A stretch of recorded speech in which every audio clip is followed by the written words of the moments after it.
ধন্যবাদ সবাইকে। আশা করি সবাই তোমরা ভালো আছো। হিস্টোলজির সিস্টেমিক হিস্টোলজির ধারাবাহিকতায় আজকে হচ্ছে তোমাদেরকে আমি ফিমেল জেনিটাল সিস্টেমের হিস্টোলজি সম্পর্কে বলবো। তো প্রথমেই বলে নেই, ফিমেল জেনিটাল সিস্টেমের হিস্টোলজিতে যে টপিকস গুলো থাকবে সেগুলো হচ্ছে স্লাইড বেসিস যদি আমি করি তাহলে তোমাদের জন্য ভেরি ভেরি ইম্পর্টেন্ট হচ্ছে ভ্যাজাইনা, ইউটেরাস, ইউটেরাইন টিউব এবং ওভারি। এই চারটা স্লাইড হচ্ছে গিয়ে ইনভেরিয়েবলি ভেরি ভেরি ইম্পর্টেন্ট এবং হচ্ছে গিয়ে সাধারণত লাকি স্লাইড এবং ওসপিতে এই চারটা স্লাইডই দেখা যায় যে ঘুরে ফিরে থাকছে, অর্থাৎ কোনো স্লাইডকেই খুব একটা বেশি কম প্রায়োরিটি দেওয়ার কোনো জাস্টিফিকেশন নেই। মানে প্রতিটা স্লাইডেরই গুরুত্ব হচ্ছে গিয়ে সমানভাবে ইম্পর্টেন্ট। ঠিক আছে। এছাড়া তোমরা যে সুপার এক্সট্রিমিটি পড়ার সময় যে মেমোরি গ্ল্যান্ড পড়েছিলে, কিন্তু হিস্টোলজিতে আসলে ফিমেল জেনিটাল সিস্টেমের সাথে মেমোরি গ্ল্যান্ডটা চলে আসে। তো সেটা হচ্ছে কি আমি আরেকটা ডিফারেন্ট ক্লাসে নেওয়ার চেষ্টা করব। আজকে হয়তো সময়ের অভাবে সম্পূর্ণটা কভার করা সম্ভব হবে না, যেহেতু ফিমেল জেনিটাল সিস্টেমের হিস্টোলজিটা একটু ভাস্ট। তো আমরা বেশি কথা না গিয়ে শুরু করে দেই যে কি কি আছে জেনিটাল সিস্টেমের মধ্যে। প্রথমেই যে আমাদের ভাইটাল যে টপিক, মানে যেটা হচ্ছে গিয়ে আমাদেরকে সবচেয়ে বেশি ভাইবা বোর্ডে কোয়েশ্চেন করা হয় এবং রিটেনের যে কোয়েশ্চেনগুলো সাধারণত সবচেয়ে বেশি নাম্বার ক্যারি করে, সেই টপিকটা হচ্ছে ওভারি। আমরা যখন পড়বো তখন অবশ্যই ওভারির সাথে টেস্টিসকে হচ্ছে গিয়ে একদম পাশাপাশি রেখে পড়ার চেষ্টা করব, তাতে করে যখন ভাইবা বোর্ডে আমাদেরকে কোয়েশ্চেন করা হবে যে ওভারির স্লাইড পড়ুক অথবা টেস্টিসের স্লাইড পড়ুক, যে প্রশ্নটা করা হয় what are the difference between the histological difference between testis and ovary, তখন তোমরা সহজেই যেন বুঝিয়ে কথাগুলো বলতে পারো। তো বিগত ক্লাসে হচ্ছে টেস্টিসের হিস্টোলজি সম্পর্কে তোমাদের বলা হয়েছে, তো আজকে হচ্ছে গিয়ে আমি সেভাবে ওভারিটা প্রসিড করছি। তার আগে একটু গ্রসটা বলে নেই। যেমন ওভারিস হচ্ছে গিয়ে ফিমেলে ঠিক একইভাবে হচ্ছে টেস্টিসের মতো ফেয়ার্ড ফিমেল গনাড, এবং সেটা প্রডিউস করছে ওভা এবং একটি হরমোন, সেটা যে হরমোন প্রোডাকশন করছে সেটা হচ্ছে ইস্ট্রোজেন এবং প্রজেস্টেরন। বাই দিস টাইম টেস্টিসে তোমরা দেখেছো সেটাও হচ্ছে গিয়ে পেয়ার, এবং দুটো একই সাথে হচ্ছে স্কোটামের মধ্যে থাকে এবং তারাও হচ্ছে গিয়ে গ্যামেট প্রডিউস করছে এবং হরমোন যেটা টেস্টোস্টেরন রিলিজ করছে। আচ্ছা, ওভারিটা হচ্ছে আমন্ড শেপের থাকে এবং সেটা হচ্ছে ব্যাক অফ দ্য ব্রড লিগামেন্টের সাথে একটা ফোল্ড দিয়ে লাগানো থাকে, ফোল্ড অফ দ্য পেরিটোনিয়াম, যাকে আমরা মেজো ওভারিয়ান বলে থাকি। তো ওভারির মেজারমেন্ট আমাদের হিস্টোলজির ক্ষেত্রে ইম্পর্টেন্ট না, সেটা গ্রসের ব্যাপার। আমরা হচ্ছে চলে যাব এটার স্ট্রাকচারের মধ্যে। তো স্ট্রাকচারের মধ্যে আমরা দেখব যে এটার মধ্যে যে কাভারিং থাকে, যে সারফেস অফ দ্য ওভারি যেটা কাভার থাকে, সেটা হচ্ছে তাকে আমরা জার্মিনাল ইপিথিলিয়াম বলি। কথাগুলো একটু মনোযোগ দিয়ে তোমরা শোনার চেষ্টা করবা। এই জার্মিনাল ইপিথিলিয়াম কথাটা কিন্তু মিসনোমার। কারণ কি, জার্মিনাল ইপিথিলিয়ামটা হচ্ছে সিম্পল কিউবয়েডাল ইপিথিলিয়াম। জার্মিনাল শব্দটা এসেছে যে জার্ম প্রোডাকশন করে, কিন্তু এটা মিসনোমার কেন ভাইবাতে অনেক সময় জিজ্ঞেস করে থাকে যে তুমি জার্মিনাল ইপিথিলিয়াম বললা, তাহলে ওভারের কাভারিং যে জার্মিনাল ইপিথিলিয়াম সেটা কি কোনো জার্ম সেল প্রডিউস করছে? না, আসলে এটা কোনো জার্ম সেল প্রডিউস করছে না। সো ইট দো it does not give rise to the germ sell মানে ওসাইটস, কিন্তু তাকে জার্মিনাল ইপিথিলিয়াম বলাটা ঠিক না, কিন্তু ট্র্যাডিশনালি আমরা এটাকে জার্মিনাল ইপিথিলিয়ামই বলে আসছি। তো জার্মিনাল ইপিথিলিয়ামে আরেকটা হচ্ছে ডেন্স কানেকটিভ টিস্যুর উপরে বসা থাকে, সেটাকে বলা হয় টিউনিকা অ্যালবুজিনিয়া। টেস্টিসের কাভারিং এর যদি আমি বলি একদম এক্সটার্নাল থেকে ভিতরের দিকে, তাহলে হচ্ছে ভ্যাজাইনালিস, অ্যালবুজিনিয়া এবং ভাস্কুলোসা। তো ফিমেলেও হচ্ছে গিয়ে যেটা আছে জার্মিনাল ইপিথিলিয়ামের বাইরের দিকে যে কাভারিংটা, সেটা হচ্ছে কি টিউনিকা অ্যালবুজিনিয়া। এবং হচ্ছে কি ওভারির মধ্যে আমরা যেটা পাবো তাকে আমরা দুটো ভিতরে যদি আমরা ঢুকে যাই তাহলে দেখতে পাচ্ছি যে সেখানে মেডুলা এবং কর্টেক্স আছে, কিন্তু মেডুলা এবং কর্টেক্সটা ওরকম ভাবে ওয়েল ডিফাইন্ড না, অনেকটাই হচ্ছে মার্জিনটা হচ্ছে ইল ডিফাইন্ড। ঠিক আছে। তো মেডুলা যেটা সেটা হচ্ছে কি loose fibroelastic tissue containing blood vessels, lymphatics এবং নার্ভস থাকে, এটা সব জায়গাতেই থাকে। মেডুলার কন্টেন্ট মোটামুটি সব জায়গায় একই রকম। এবং এখানে হাইলাম যেটা, যেখানে হচ্ছে হাইলাস সেল পাওয়া যায়, সেই হাইলাস সেলটা হচ্ছে টেস্টিসের যে ইন্টারস্টিশিয়াল সেলস অফ লিডি তার সাথে হচ্ছে গিয়ে অনেকটা মিল আছে। এবং তোমরা জানো যে interstitial cells of Leydig hormone secretion করে এবং ফিমেলও কিন্তু কিছু কিছু অ্যান্ড্রোজেন হরমোন রিলিজ হয়। তার জন্য যে রেসপন্সিবল সেল সেটা হচ্ছে হাইলামের মধ্যে যে থাকে হাইলাস সেলগুলো, সেগুলো।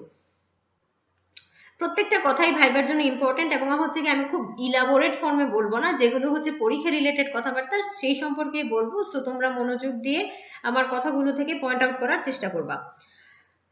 কর্টেক্স যেটা সেটা হচ্ছে গ্রেটার পার্ট জুড়ে থাকে ওভারির, হ্যাঁ, সেখানে হচ্ছে ওভারিয়ান ফলিকুলস থাকবে। সেই ওভারিয়ান ফলিকুলস এর ডিফারেন্ট ম্যাচুরেশনের স্টেজ আছে, বিভিন্ন ধরনের ডিফারেন্ট ম্যাচুরেশনের স্টেজ আছে, এবং ওখানে জেনারেশন হচ্ছে, ঠিক আছে।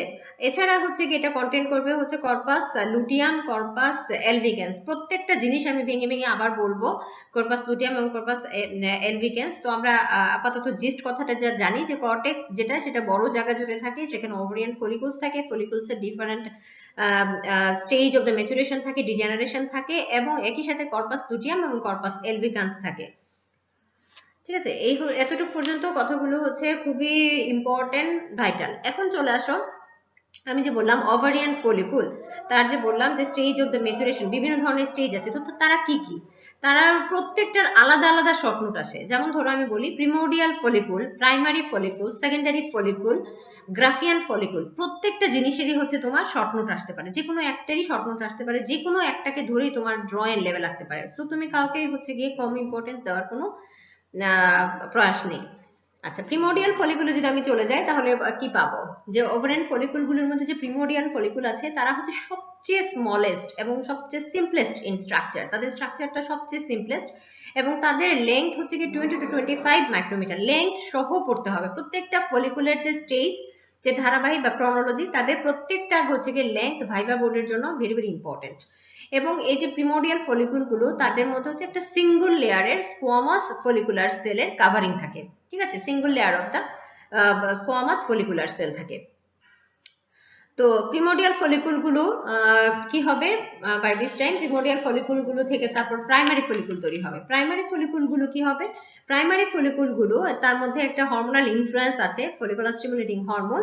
তার বিভিন্ন ধরনের, আমরা প্রাইমারি ফলিকুলের মধ্যে তার যে মরফোলজিটা প্রিমোডিয়ালের চাইতে একটু ডিফারেন্ট, আস্তে আস্তে করে ফলিকুলগুলো বড় হচ্ছে। টেস্টিসের যে তোমরা স্টেজ অফ ম্যাচুরেশন দেখেছিলে, যে গ্যামের ওজেনেসিসের যে ম্যাচুরেশন গুলো স্টেজ দেখেছিলে যে আফটারনেথ প্রত্যেকটা জিনিস হচ্ছে গিয়ে আস্তে আস্তে তাদের সাইজ গুলো ডিক্রিজ করে। আনলাইকলি দ্য ওভারের ক্ষেত্রে যে ফলিকুলার ম্যাচুরেশন গুলো দেখবা, সেখানে দেখবা যে প্রত্যেকটা জিনিসের মানে প্রিমোডিয়াল ফলিকুল থেকে একদম গ্রাফিয়ান ফলিকুল আস্তে আস্তে তাদের সাইজ গুলো অনেকটা বেড়ে যায়, মানে একদম আলটিমেট ওভা হচ্ছে গিয়ে অনেক বড় সাইজের থাকে।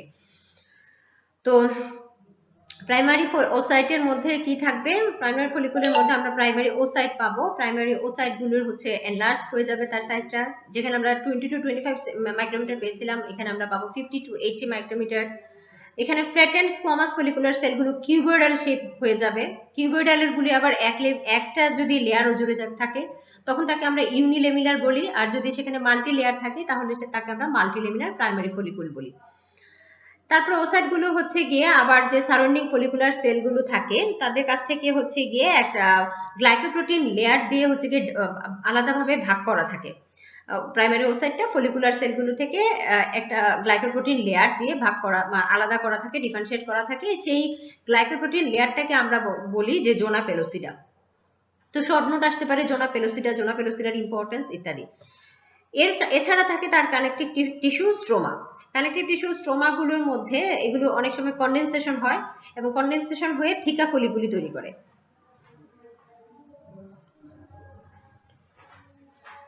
আচ্ছা, থিকা ফলিকুলের আবার দুটো লেয়ার থাকে, একদম ভিতরের দিকে লেয়ারকে বলা হয় থিকা ইন্টারনা, আর বাইরের দিকের লেয়ারটাকে বলা হয় থিকা এক্সটার্না। থিকা ইন্টারনা এবং থিকা এক্সটার্নার খুব আরো কিছু ফাংশন আছে, ধারাবাহিকভাবে পরে বলার চেষ্টা করব যখন যেটা আসবে। দেন চলে আসা হচ্ছে সেকেন্ডারি ফলিকুল। সেকেন্ডারি ফলিকুলকে আবার এন্ট্রাল ফলিকুলও বলা হয়। কারণ কি, কারণ এখানে হচ্ছে কি এন্ট্রাম তৈরি হচ্ছে, ভিতরে হচ্ছে কি এন্ট্রাম একটা জায়গা তৈরি হচ্ছে, ওখানে হচ্ছে কি লিকোড থাকে। তো প্রাইমারি ফলিকুলটা যখন সেকেন্ডারি ফলিকুলে হয়ে যাবে তখন তার মধ্যে কিছু চেঞ্জ আসবে। শর্ট নোট যখন আসবে রিটেনে তখন তোমরা এই চেঞ্জগুলো এবং তার সাথে একটা ছবি এঁকে দিবা। সেখানে কি হয়, এই ফলিকুলগুলো আরো বড় হবে সাইজে, তাদের সাইজটা মোটামুটি 120 to 125 মাইক্রোমিটারের মধ্যে থাকবে। এবং এখানে যে বললাম যে ইরেগুলার হচ্ছে ফ্লুইড স্পেস বা ক্রিসেন্টিক শেপ ফ্লুইড স্পেসের তৈরি হবে, তাকে বলা হয় এন্ট্রাম ফলিকুলি। এবং সেই এন্ট্রামের মধ্যে হচ্ছে গিয়ে লিকুইড থাকে, তাকে বলা হয় লিকোর ফলিকুলি। এই ফলিকুলগুলো যখন সাইজগুলো একসময় হচ্ছে 2 মিলিমিটারের মতো হয়ে যায় এবং তখন হচ্ছে গিয়ে আলটিমেটলি এটার সাইজটা 2 মিলিমিটার পর্যন্ত দাঁড়ায়। এখন থিকা ফলিকুলগুলো যে বললাম যে থিকা ইন্টারনা এবং থিকা এক্সটার্নাতে ভাগ হয়ে যাবে। এবং সেগুলো হচ্ছে গিয়ে কি করে, ফলিকুলার সেলগুলো এবং সেলস অফ থেকে ইন্টারনা যেটা, সেটা হচ্ছে গিয়ে সিক্রেট করবে ইস্ট্রোজেন। ঠিক আছে, তো চলে আসো ম্যাচিউর বা গ্রাফিয়ান ফলিকুলের মধ্যে বা টারশিয়ারি ফলিকুলের মধ্যে। সেখানে কি হবে, আরো কিছু ডেভেলপমেন্ট হবে, ফার্দার ডেভেলপমেন্ট হবে, সাইজ বাড়তে থাকবে, ফলিকুলগুলোর যে এন্ট্রামগুলো বিভিন্ন জায়গায় যে একদম প্রিসেন্টিভ ইরেগুলার যে স্পেস তৈরি হয়েছিল তারা একসাথে অ্যাকুমুলেট করে একটা বড় স্পেসের তৈরি করবে, সেই বড় স্পেসটাকে বলা হয় এন্ট্রাম। তখন আউটার যে সেট একটা ভিতরে থাকলো প্রাইমারি ওসাইট, তার চারিদিকে থাকছে হচ্ছে কি ফলিকুলার সেল। এবং ফলিকুলার সেলগুলো হচ্ছে কি আবার দুইটা লেয়ারে ভাগ হয়ে যাবে। একটা লেয়ার হচ্ছে কি তার কাভারিং জুড়ে থাকে, আরেকটা লেয়ার হচ্ছে ওসাইডের আউটার মার্জিন জুড়ে থাকে। তো দেখো কথাটা, যে একই ফলিকুলার সেল একটা চলে যায় কাভারিং এর দিকে, আরেকটা থাকছে হচ্ছে কি ওসাইটের কে সারউইন্ড করে, তাহলে তার দু জায়গাতে তাদের নাম হচ্ছে দুরকম হবে। একটা হচ্ছে কি আমরা বলবো যেটা আউটার কাভারিং এর সাথে জুড়ে থাকে ফলিকুলার সেলগুলো, তাকে বলবো আমরা মেমব্রানা গ্রানুলোসা। আর যেটা প্রাইমারি ওসাইটের চারিদিকে যে কাভারিং লেয়ারটা থাকে তাকে আমরা বলবো কুমুলাস উফোরাস। তো কুমুলাস উফোরাস এবং মেমব্রানা গ্রানুলোসা এগুলো হচ্ছে কি বুঝায় বলতে হয় ভাইবা বোর্ডের মধ্যে। তো এখানে কি হবে, যে গ্রাফিয়ান ফলিকুলের মধ্যে ফার্স্ট মিওটিক ডিভিশনটা কমপ্লিট হবে। ফার্স্ট মিওটিক ডিভিশনের তোমার প্রোফেজ যে স্টেজটা, ওখানে এসে কিন্তু একদম স্ট্যাটিক ফর্মে থেকে যাবে। এটা হচ্ছে ফিটাল লাইফের ঘটনা। এগুলো তোমরা এমব্রায়োলজিতেও পড়েছো, হিস্টোলজির জন্য এগুলো অতই বেশি ইম্পর্টেন্ট না, যেহেতু এমব্রায়োলজি তোমাদের একবার বলা হয়ে গেছে। কিন্তু হিস্টোলজির স্লাইড বোঝার জন্য যতটুকু প্রাসঙ্গিক তোমাদেরকে জিজ্ঞেস করা হবে, তো তার সাথে সাথে এগুলো প্রশ্নগুলো চলে আসবে যে এখানে কোন ডিভিশনটা হচ্ছে বা এটা কখন কোন স্টেজে হয়। তো এটা ফিটাল স্টেজে দেখা যায় যে এই প্রাইমারি ওসাইট থেকে ফার্স্ট মিওটিক ডিভিশন হয়ে যায় এবং প্রোফেজ স্টেজে সেটা অ্যারেস্ট হয়ে থাকে। এখন যে মিড সাইকেল যেটা, সেটা হচ্ছে মানে 14th ডে, যেটা সাইকেল হচ্ছে 28 ডেজ এর মেনস্ট্রুয়াল সাইকেল, তার যে 14 ডেটা আছে সেখানে হচ্ছে কি ইস্ট্রোজেনের আন্ডার ইনফ্লুয়েন্সের কারণে যেখানে হচ্ছে সাডেন ইনক্রিজ হয়ে যাবে হচ্ছে কি তোমার লিউকোডটা। এখানে হচ্ছে গিয়ে তার যার প্রভাব থাকে সেই হরমোনটা হচ্ছে ইস্ট্রোজেন হরমোন। তো কি বললাম যে ইস্ট্রোজেন হরমোন তার ইনফ্লুয়েন্স হবে এবং হঠাৎ করে তার লিউকোডের পরিমাণটা অনেক বেড়ে যাবে, বেড়ে গেলে কি হবে, বালজিং আউট হবে, বালজিং আউট হয়ে কিন্তু সেটা শেডিং হয়ে যাবে। তো এই ঘটনাটার নাম হচ্ছে গিয়ে ওভুলেশন। তো প্রাইমারি ওসাইট সেখানে ফার্স্ট মিওটিক ডিভিশন হয়ে সেকেন্ডারি ওসাইট এই পর্যন্ত অ্যারেস্ট হয়ে রইলো এবং ওভুলেশন আসা পর্যন্ত অপেক্ষা করবে। যখন ওভুলেশন হবে, ওভুলেশন হলে ইস্ট্রোজেনের প্রভাব হবে, ইস্ট্রোজেনের প্রভাব হলে লিউকোর ফলিকুলটা বালজিং আউট করে দেবে এবং বাইর করে দেবে হচ্ছে কি সেকেন্ডারি ওসাইটটা কোথায় চলে যাবে, পেরিটোনিয়ামে চলে যাবে। সেখান থেকে তোমরা জানো যে ইউটেরাইন টিউবের হচ্ছে অনেকগুলো পার্ট থাকে, তার একদম যে টার্মিনাল পার্ট যেটা সেটা হচ্ছে ইনফান্ডিবুলাম, সেখান থেকে এটা ক্যাচ আউট হবে, তারপরে সেটা চলে যাবে ইউটেরাইন টিউবের মধ্যে। তো এই মেকানিজমগুলি গ্রসে তোমাদেরকে পড়ানো হয়ে গেছে অলরেডি, আমি হিস্টোলজির জন্য জাস্ট একটু রিক্যাপ করলাম। এখন চলে আসো, আরো কিছু ফলিকুলের নাম বলেছিলাম, যেমন হচ্ছে অ্যাট্রেটিক ফলিকুল, কর্পাস লুটিয়াম ইত্যাদি। এরা কি, এদের মানে কি? তো এগুলো প্রত্যেকটা জিনিসই ইম্পর্টেন্ট, প্রতিটা জিনিসেরই শর্ট নোট আসতে পারে। তো অ্যাট্রেটিক ফলিকুল আমরা বলতে বুঝি যে ফলিকুল তো অনেকগুলো আছে, হ্যাঁ ফলিকুল অনেকগুলো আছে, কিন্তু একটাই তো ফলিকুল আলটিমেটলি গ্রাফিয়ান ফলিকুল হবে, তার তো ম্যাচুরেশন হবে, সেখান থেকেই তো প্রাইমারি ওসাইট সেকেন্ডারি ওসাইট হবে। বাদ বাকি ফলিকুলগুলোর কি ঘটনা ঘটবে, বাদ বাকি ফলিকুলগুলোর মধ্যে যে ঘটনাটা ঘটবে সেগুলো কিন্তু একসময় মানে যে অন্য যে ফলিকুলগুলো আছে সেগুলো কিন্তু আর তাদের মানে নষ্ট হয়ে যাচ্ছে। তো নষ্ট হয়ে যাওয়ার পরে কি হয়, অ্যাট্রেসিয়া বা ডিজেনারেশন হচ্ছে, যেটাকে আমরা যদি আমরা মানে মেডিকেল টার্মে বলি তাহলে হচ্ছে ডিজেনারেশন বা অ্যাট্রেসিয়া হয়ে যাচ্ছে। তো ওই ডিজেনারেশন বা অ্যাট্রেসিয়া হয়ে যাওয়া ফলিকুলগুলোকে বলা হয় অ্যাট্রেটিক ফলিকুল। সহজ ভাষায় বুঝিয়ে দিলাম, এটার নাম হচ্ছে কি অ্যাট্রেটিক ফলিকুল। বইয়ে যেভাবে লেখা আছে তোমরা সেভাবে হচ্ছে পরীক্ষায় রিটেন খাতায় লিখবা। আর কর্পাস লুটিয়াম বলতে কি বোঝা যায়, কর্পাস লুটিয়ামটা হচ্ছে আফটার ওভুলেশন, যখন হচ্ছে ফলিকুলটা হচ্ছে কলাপস হয়ে যাবে, ওভুলেশনের পরে তো ফলিকুলটা কলাপস হয়ে যাবে, তখন হচ্ছে কি এটা ইনফোল্ডেড হবে, ইনফোল্ডেড হওয়ার পরে সেটা একটা টেম্পোরারি এন্ডোক্রাইন গ্ল্যান্ডে রূপ নেবে। ওই ফলিকুলটাই কিন্তু ওভুলেশনের পরে একটা টেম্পোরারি এন্ডোক্রাইন গ্ল্যান্ড হয়ে যাবে। এন্ডোক্রাইন গ্ল্যান্ড কেন বলছি, কারণ এখান থেকে তখন হরমোন সিক্রেশন হবে। কি হরমোন সিক্রেশন হবে, ইস্ট্রোজেন এবং প্রোজেস্টেরন হরমোন সিক্রেশন হবে। কোন হরমোনের প্রভাবে হবে, হিউম্যান কোরিওনিক গোনাডোট্রপিন হরমোনের প্রভাবে এই সিক্রেশনটা হবে। তো এই যে স্টেজটা, এটাকে বলা হয় কর্পাস লুটিয়াম। এই কর্পাস লুটিয়ামটা ভেরি ভেরি ইম্পর্টেন্ট। এই কর্পাস লুটিয়ামের মধ্যে আমরা আসলে দু ধরনের সেল দেখতে পাই, এই সেলগুলোকে বলা হয় লুটিন সেল। আমরা যদি আরো ডিটেলসে বলি তাহলে লুটিন সেলগুলোর মধ্যে আছে গ্রানুলোসা লুটিন সেল আর থিকা লুটিন সেল। তো গ্রানুলোসা লুটিন সেল হচ্ছে মেমোরা গ্রানুলোসা সেলগুলো যখন যে ট্রান্সফরমেশনটা নেয় সেটা হচ্ছে গ্রানুলোসা লুটিন সেল, আর বাকি যে রয়ে গেল যে রেস্ট অফ দ্য সেল তারা হচ্ছে কি থিকা লুটিন সেল। দুটো আলাদা আলাদা জিনিস সিক্রেশন করে। গ্রানুলোসা লুটিন সেলগুলো is responsible for the progesterone secretion, আর থিকা লুটিন সেলগুলো is responsible for the oestrogen secretion. তাহলে যদি ওই পার্টিকুলার ব্যক্তির তখন মানে ফার্টিলাইজেশন হয়ে যায়, তখন তো তার যে প্রেগনেন্সির যে স্টেজটা, সেই স্টেজটার 4 to 5 মান্থ পর্যন্ত ইস্ট্রোজেন এবং প্রোজেস্টেরনের যে হরমোনাল ব্যালেন্স যেটা মেনটেন করছে কর্পাস লুটিয়ামটা। তো সেই জন্য তখন আমরা ওই কর্পাস লুটিয়ামটাকে বলবো কর্পাস লুটিয়াম অফ প্রেগনেন্সি।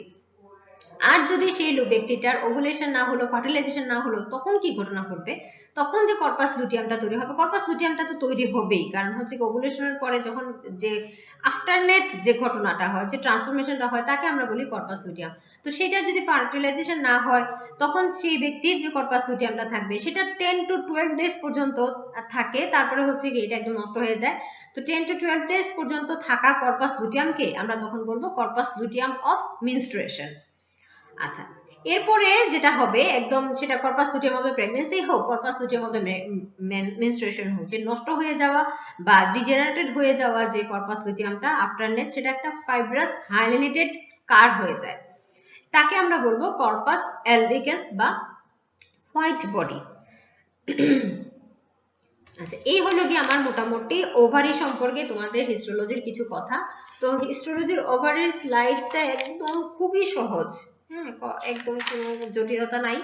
স্লাইডটা হচ্ছে ভেরি ভেরি ইম্পর্টেন্ট, কিন্তু আমি যেহেতু তোমাদেরকে স্লাইড শেয়ার করতে পারছি না, তোমাদের কাছে আমার সাজেশন থাকবে তোমরা অতি অবশ্যই গুণাস্তেগিরান বইটা এবং সেলিম রেজার কালার এটলাসের ওভারের যে ছবি সেটা হচ্ছে গিয়ে দেখবা, এবং সেখানে দেখবা যে এটা একদম মানে অত বোঝার জন্য তোমাদের কোনো কঠিন লাগবে না, ছবিটা খুবই সহজ।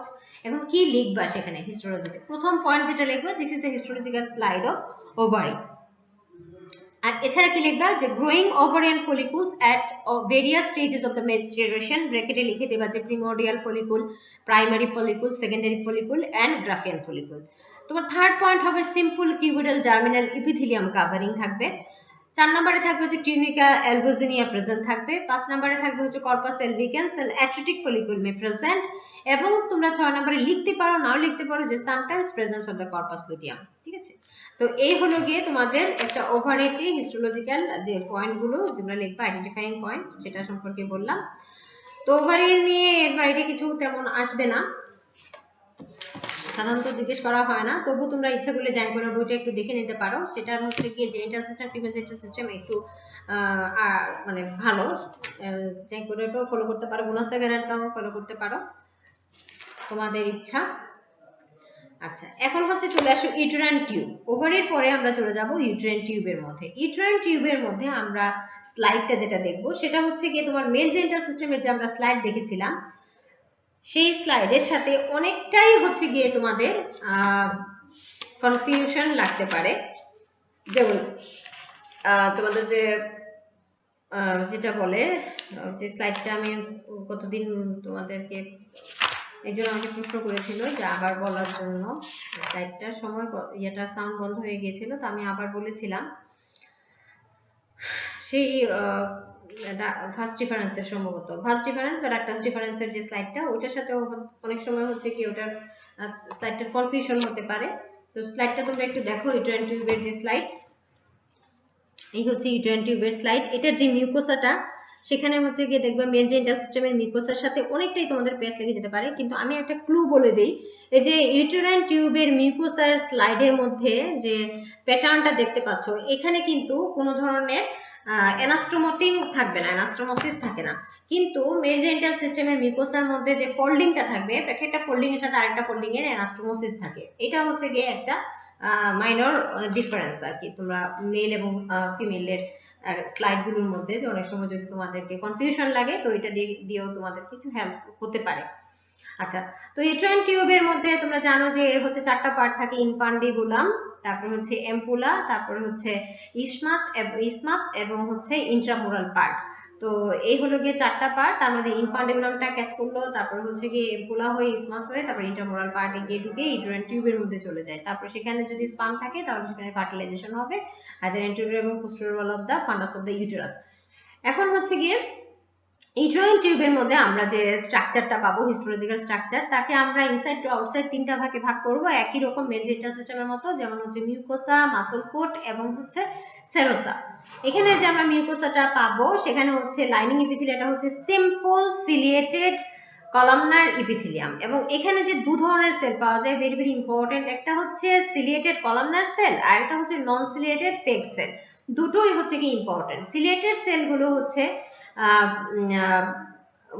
বেশি থাকে প্রলিফারেটিভ স্টেজের মধ্যে, আর নন সিলিয়েটেড সেলগুলো হচ্ছে সিক্রেটরি ফেজে হচ্ছে বেশি থাকে। তোমরা তো জানো যে হচ্ছে ইউটেরাসের মধ্যে যে সাইকেলটা যায় তার মধ্যে তিনটা স্টেজ থাকে, মেনস্ট্রুয়াল ফেজ থাকে, প্রলিফারেটিং ফেজ থাকে এবং সিক্রেটরি ফেজ থাকে। তো কি বললাম যে এখানে লাইনিং এপিথেলিয়ামটা হচ্ছে simple ciliated columnar epithelium.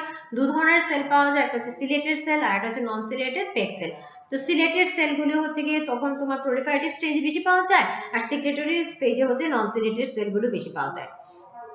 Muscle কোডটা ঠিক একই রকম এর মতোই, যেমন হচ্ছে ইনার সার্কুলার থাকে আর আউটার লংজিটিউডিনাল মাসল থাকে। আর সেরোসা যেটা, সেটা হচ্ছে মেসোথেলিয়াম দিয়ে হয়, সেটা হচ্ছে পেরিটোনিয়াম অথবা ব্রড লিগামেন্ট থেকে আসে এবং কিছু কানেকটিভ টিস্যুর সাপোর্টটা থাকে। তো এই হলো কি মোটামুটি ওভারঅল কথা হচ্ছে ইউটেরাইন টিউবের মধ্যে, ভেরি ভেরি ইজি কম্পারেটিভলি। চলে আসা হচ্ছে ইউটেরাস। ইউটেরাসের হিস্টোলজিতে আমরা কি বলবো, ইউটেরাসের মধ্যে একটু গ্রস জিনিসটা বলে নেই। এটা হচ্ছে একটা thick pair shape muscular organ এবং হচ্ছে কি এটা আমাদের পেলভিক ক্যাভিটিতে থাকবে। এটা হচ্ছে গিয়ে এখানে কি হয়, এটা হচ্ছে suitable site and environment for the implantation of the blastocyst and growth of the foetus. এখানে আমরা তিনটা পার্টে আমরা ভাগ করি ইউটেরাসটাকে, একটাকে বলি আমরা ফান্ডাস, একটাকে বলি বডি, আর হচ্ছে গিয়ে সার্ভিক্স। এগুলো হচ্ছে গ্রসের কথা। এছাড়া এটার মেজারমেন্ট যেটা, সেটা হচ্ছে গ্রসের কথা, হিস্টোলজির জন্য ইম্পর্টেন্ট না, সেই জন্য আমি আর এটাকে বললাম না। এখন প্রেগনেন্সির সময় এখানে কিন্তু ম্যাসিভ এনলার্জমেন্ট হয়ে যায়, তখন এখানে হাইপারট্রফি এবং হাইপারপ্লেসিয়া দুটো ঘটনাই কিন্তু ঘটে। তারপর হচ্ছে ইউটেরাসের সাইজটা অনেক বেড়ে যায়। যদি হিস্টোলজিক্যাল স্লাইড বলি তাহলে আমরা ইউটেরাসকে আমরা ভেতর থেকে বাইরের দিকে আবার তিনটা লেয়ারে ভাগ করব, এন্ডোমেট্রিয়াম, মায়োমেট্রিয়াম এবং পেরিমেট্রিয়াম। যে এন্ডোমেট্রিয়াম যেটা, সেটা হচ্ছে মিউকোসাল লাইনিং থাকবে। তাহলে মিউকোসাল লাইনিংটা হবে সিম্পল কলামনার এপিথেলিয়াম, আর কিছু কিছু মানে পার্টলি থাকবে সিলিয়েটেড, তুমি বলতেও পারো নাও বলতে পারো, সিম্পল কলামনার এপিথেলিয়াম। আর এটা যে আন্ডারলাইন যে কানেকটিভ টিস্যু বা স্ট্রোমা থাকবে সেটা হচ্ছে হাইলি সেলুলার এবং contain large amount of the ground substance, এবং এখানে কোনো কোলাজেন ফাইবার থাকবে না, ভেরি ভেরি ইম্পর্টেন্ট, এখানে কোনো কোলাজেন ফাইবার থাকবে না।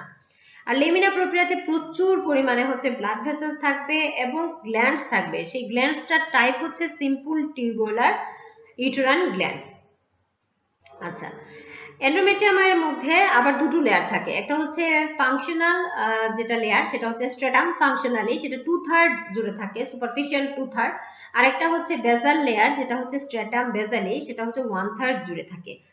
এখন দু ধরনের আর্টারি সাপ্লাই হয়ে থাকে এই দুটো জায়গায়, যেটা ফাংশনাল কম্পোনেন্ট সেখানে হচ্ছে গিয়ে তোমার থাকবে হচ্ছে কয়েল বা স্পাইরাল আর্টারি, কারণ এটা তো অল টাইম হচ্ছে গিয়ে সাইকেলের সময় শেডিং আউট হবে। আর যেটা বেসাল পার্টে থাকবে সেখানে থাকবে হচ্ছে তোমার স্ট্রেইট অর বেসাল আর্টারি, তার তো শেডিং আউট হচ্ছে না, সে একদম ঠিকঠাক থাকছে, আর কয়েলড হয়ে যাচ্ছে, এখানে হচ্ছে বারবার শেডিং আউট হয়ে যাবে, সেই জন্য ফাংশনাল লেয়ারটা।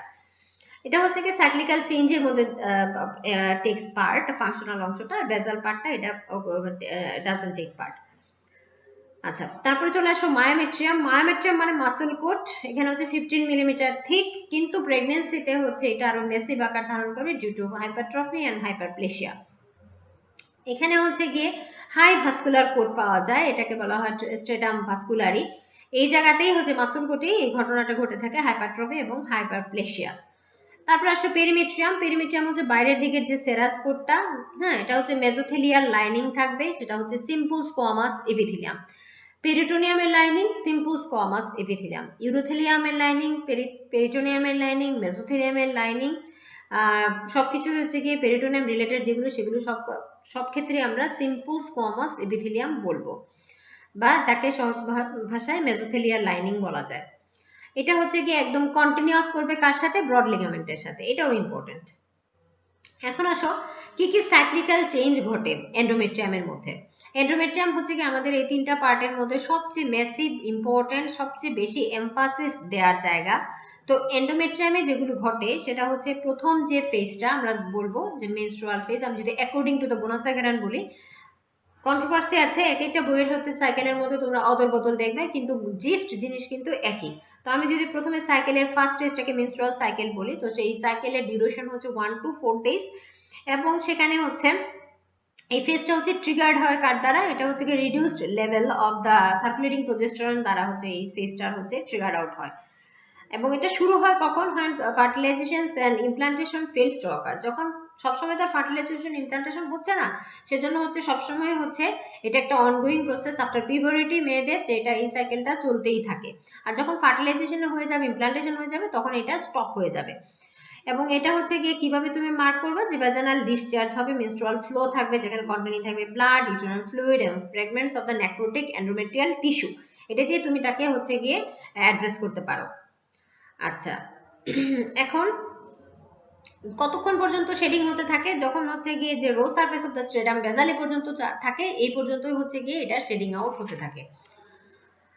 এরপরে চলে আসা হচ্ছে প্রলিফারেটিভ ফেজ। প্রলিফারেটিভ ফেজের মধ্যে আবার তার ডিউরেশন কত, এটা হচ্ছে 5 to 14 days। এটার যে আন্ডার ইনফ্লুয়েন্স হরমোনটা কি, এস্ট্রোজেন হরমোন। তো এটা কোইনসাইড করবে কার সাথে, secretions of the uterus for the maturations of the follicle, maturing follicle in the ovary. এবং এটা ক্যারেক্টারাইজড হবে হচ্ছে rapid proliferation of the cell হবে অফ দ্য স্ট্রেটাম বেজালি লেয়ারে, এবং হচ্ছে এটা হচ্ছে restoration of the lost endometrial surface, যেটা হচ্ছে মেনস্ট্রুয়েশনের সময় রিস্টোরেশন হয়ে যায়। তারপরে এই সিকোয়েন্স গুলোর কারণে হচ্ছে কি প্রলিফারেটিভ ফেজটা এনহ্যান্স হয়। সেক্রেটরি ফেজের মধ্যে কি বলবো আমরা, সেক্রেটরি ফেজকে আমরা লুটিয়াল ফেজও বলতে পারি, আর প্রলিফারেটিভ ফেজকে আমরা ফলিকুলার ফেজও বলতে পারি। ওখানে কি বলেছিলাম যে ইস্ট্রোজেন হরমোনের আন্ডার গাইডলাইনে হয়ে থাকে, আর সেক্রেটরি ফেজটা হচ্ছে প্রজেস্টেরন হরমোনের আন্ডার গাইডলাইনে হয়ে থাকে। এটা ডিউরেশনটা হচ্ছে কি তোমার যে ডেটটা, সেটা হচ্ছে কি 15 to 28 days। তো সেক্রেটরি ফেজটা হচ্ছে কোইনসাইড করবে secretions of the progesterone from the corpus luteum, ওখানে ছিল হচ্ছে maturation of the follicle in the ovary, আর এখানে হচ্ছে গিয়ে সেক্রেটরি ফেজটা হচ্ছে কর্পাস লুটিয়ামের সিক্রেশন অফ দ্য প্রজেস্টেরন থেকে। এটা কিভাবে হবে, ক্যারেক্টারাইজড হবে কি, এটা হচ্ছে increase secretory activity of the uterine glands হয়ে যাবে, ইউটেরাইন গ্ল্যান্ডসের সিক্রেটরি অ্যাক্টিভিটিটা ইনক্রিজ হয়ে যাবে। এন্ডোমেট্রিয়াম বিকেন্স দ্য কি হবে, ইডিমাটাস হয়ে যাবে। তারপর হচ্ছে এটা প্রিপারেশন গ্রাউন্ড হবে, কারণ ব্লাস্টোসিস্টকে তার রিসিভ করতে হবে, সেজন্য এটা প্রিপারেশন নিতে থাকবে, ওইভাবে ওর চেঞ্জ আসতে থাকবে। আচ্ছা, endometrium of the secretory phase, structurally from the endometrium of the proliferative phase, যে পয়েন্টস গুলো মানে সাধারণত জেনারেলি যে ডিফারেন্সিয়েটিং পয়েন্টস গুলো আসে, সেটা যদি তোমরা গোনাসাইকেরান থেকে দেখে নাও ভালো হবে, ছবি টবি সহ খুব ভালোভাবে দেওয়া। তো এটা হচ্ছে রিটেনের জন্য তোমরা এই বইটাকে ফলো করতে পারো।